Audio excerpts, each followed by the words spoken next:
काही वर्षापासून या सिडकोमध्ये व्यवसाय सुरू झालेला आहे। पैसे कमवण्याच्या बाबतीमधला सिडको सक्षम करण्याचा प्रयत्न सुरू झालेला आहे। भूखंड विक्रमी दराने विकले जात आहेत। त्यात भूखंड खाजगी लोकांचे परत देण्यासाठी एक रॅकेट निर्माण झालेला आहे। असे अनेक प्रश्न आहे। स्थानिक भूमिपुत्रांना आज 12.5% आंदोलन करताय, पण तिकडे दखल घेतली जात नाही।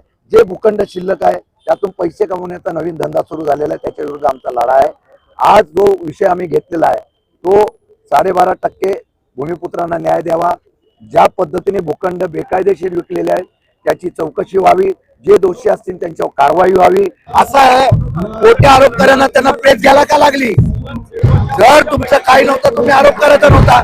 तुम्ही सांगताय सुप्रीम कोर्टात माझी केस चालू आहे, पण सुप्रीम कोर्टात केस चालू असताना सिडकोनी आणि अध्यक्षांनी सरकारने यांना हा भूखंड द्यायचा विचार का केला, निर्णय का घेतला? मग सुप्रीम कोर्टाचा निर्णय प्रलंबित असताना निर्णय घेतलाय, काल में कुछ काला है।